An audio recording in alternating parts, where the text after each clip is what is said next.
5 new passive income ideas that actually work. We've all been given the same passive income advice: invest in real estate, buy dividend paying stocks, lend out money to somebody, whatever. But here's the truth. The passive income strategies that you keep hearing about, they're going to generate you $50, $100, but I'm not talking about grocery money here. You're about to learn how to make meaningful income. Now, my name is Mark Moss. I've been teaching and coaching thousands of entrepreneurs and investors for years. And these are all passive income ideas that I use and I recommend. And number 5 changed how I approach passive income altogether. And it's something most don't even know about. So let's go.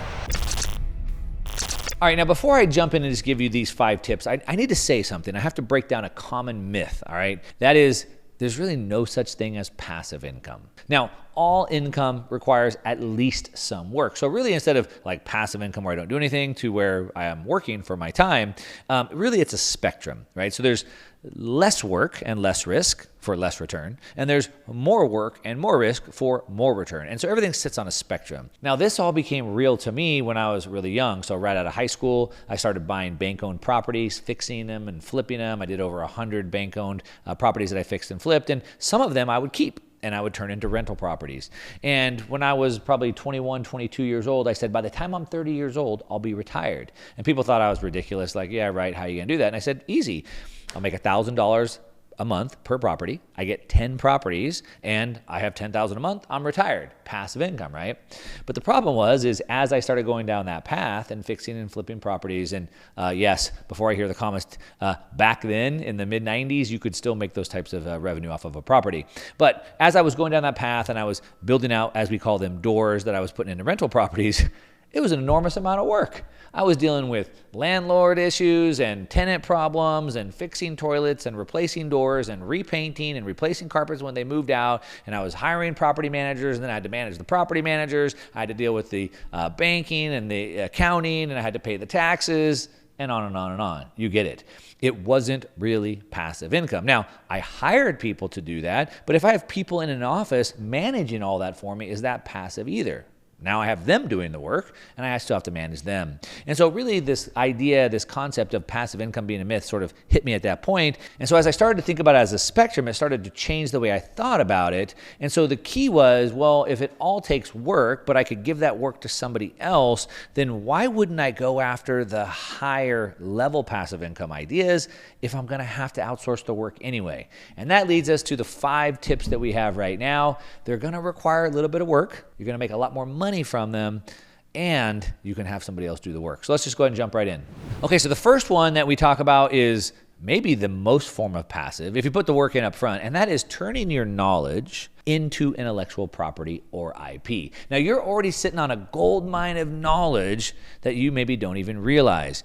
In your business, every process, every system, every framework you've perfected in your business is an untapped asset. Now, if you don't have a business, maybe you've solved the problem for yourself. Maybe you're good at baking or sewing or organizing or whatever, but you have some knowledge in your head that somebody else would love to tap into. You have a gold mine that's literally sitting idle. And what you can do is you can take that creativity, the problems you've solved for yourself, and you can create intellectual property with this. It basically means packaging up your expertise into products that others can buy, others can license, they can learn from without you having to lift a finger. Imagine turning your hard-earned knowledge into an online course, a best-selling book, a series of workshops, whatever it may be.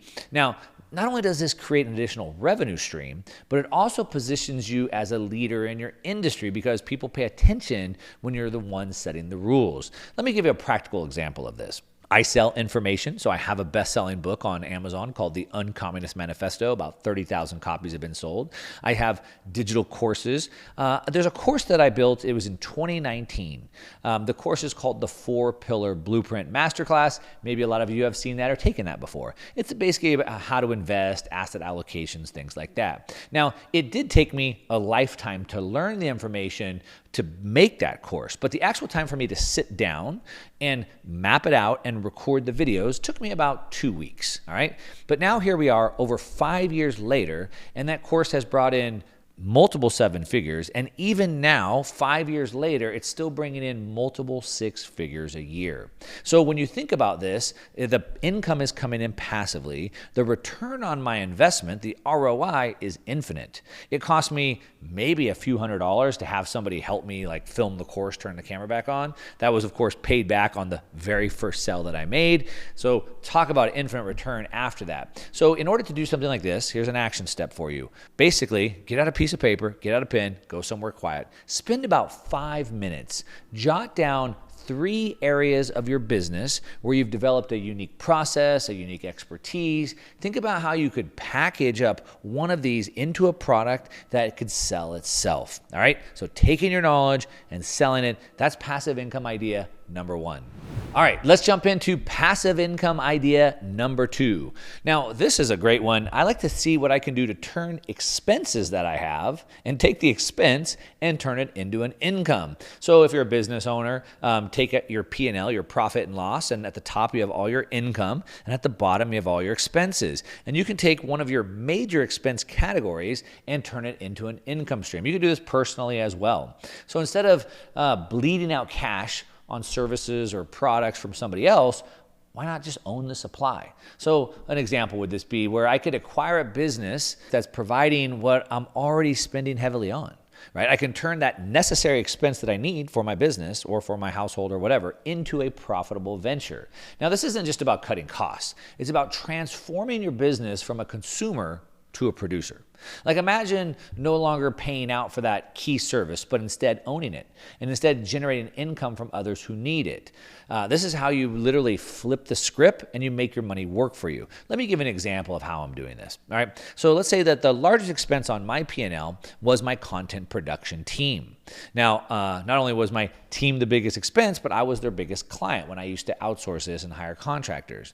But by acquiring that agency, I was able to reduce my cost, what I was spending, but more importantly, because I'm in this business that needs this, I know other businesses that need this as well. So then I was able to use my contacts, my associates, and stuff like that, and my business expertise to grow that business into a revenue stream that I didn't have to run because it was already being run on its own. So here's what you can do. Take an action step. Take, again, 5 minutes with your pen and your paper and review your top 3 business expenses, and maybe for your household, your top 5 expenses as well. Research one of these areas for maybe a potential acquisition opportunity or a way that you could start a business doing this, and you might just find that your next profitable venture is literally hiding right there in plain sight. All right, now the third passive income idea that I'm going to give you is that you can rent out your assets. So you can literally go from a renter to an owner. So what do I mean by that? Well, every piece of equipment that you rent, every property that you lease, a lease that you sign, it's someone else's passive income stream. That's like the whole dream of like the real estate passive income, right? So why not make it yours? By acquiring the assets that your business regularly uses, whether it's, high-tech gear, maybe it's prime real estate, you can rent them out when you're not using them. Right? Now this, again, flips the script, turning you from a perpetual renter into an owner. Now this isn't just a way to offset your costs. Like I said, it's literally a way to create a new steady passive income stream that doesn't demand your daily attention. So you can own it, then you rent it out, and then you just collect the cash flow that comes in. Now, let me give you an example of how I do this, all right? Now, I have a professional film and production studio. As you can see, I'm in this right now. I use this, of course, for my own content, right? We have our cameras, and we have all this equipment in here. But why wouldn't I just let other content creators come in and use this as well? So just for an example, about a month ago, I let a new content creator her name is Shelby Sapp. I let her come in the studio, use this to do her webinar where she sold a girls' high-ticket sales training program. And we launched out of the studio a multi-million-dollar launch for her. And yes, I got paid. We'll link to that down below if you want to check it out. But we took this studio that I already use, and why not let other people use it when I'm not using it. So what's an action step that you could do? Well, again, same thing. Take out a piece of paper and a pen. Hopefully you still have it out. Identify one piece of equipment or property you regularly rent. Spend 5 minutes researching the cost to purchase it and how much you could potentially earn by renting it back out when it's not in use, right? It's sort of the sharing economy, so to speak. Like Turo, you could have a car and you could rent out the car when you're not there, etc. You understand that. Let's jump into number 4, passive income stream. Be your own landlord. And by that, I mean buy your business location. I'm guessing one of the biggest expenses on your P&L is your building, right? And you could think that maybe it's time to stop renting and actually start owning. Now, when you lease your business location, you're literally just handing money over that could be building equity in your own property. But what if instead of being the tenant, you were actually the landlord? Now, what you could do is by acquiring the space where your business operates, you not only eliminate the rent, but you also create an opportunity to generate additional income by leasing out other parts of the property. So you buy in bulk and you sell in small batches, right? Now, this doesn't just save you money, it turns your location into a cash-generating asset, building wealth with every rent check that you deposit. Let me give you an example. I was spending tens of thousands of dollars on event locations, right? So I run my own small mastermind events. You've probably seen me advertising them. I'm not sure when the next date is, but stand by for that. But I run these small mastermind events where I bring in 20, 25 entrepreneurs and I coach them into building wealth really fast. They're great. People love them. But again, I was going and using different locations and I was spending a lot of money on this. So I decided that I would purchase a ranch property just outside of Austin, Texas. That's why I call them my ranch masterminds. And I decided that I would buy this ranch property and use it for my own events. Now, instead of giving money to event locations to do these events now cover the entire payment and some. It makes Airbnb income the rest of the year when I'm not there, but just doing these events a couple times a year brings in more income than I need to even pay for the property. So an action step that you could do is spend 5 minutes searching for commercial properties for sale in your area. Identify one that you could potentially accommodate, your business and potentially others as tenants, right? So maybe there's 4 units here. I need one of them. I rent out the other 3, something like that. Now note, my next ranch event, I haven't nailed down the date, but I'm going to put a link down below if you want to check it out and put your name in the list if you want to come to the next one. All right, and that takes us to the 5th and final one, and this one is one you probably never heard of. And even if you have, you probably misunderstand it. And don't worry, I have a massive free resource for you to figure this out. But you can put Bitcoin on your balance sheet for cash flow. Now, I wrote a book. It's called How to Retire Tax-Free Off of Bitcoin, and I'll give it to you totally free. But think about this. In a world where cash is losing value, you have to think beyond traditional assets. Now, by holding Bitcoin on your balance sheet, you're not just hedging against inflation, you're literally opening up a whole new world of financial flexibility. Now, when you have that asset on your books, like any other asset you own, whether it's a piece of property, whether it's a car, whether it's a Rolex watch, any piece of asset, you could go borrow against it. And Bitcoin is no different. My bank will give me a loan against my stock portfolio, and I can also get a loan against my Bitcoin portfolio, not from my bank, but from other lenders.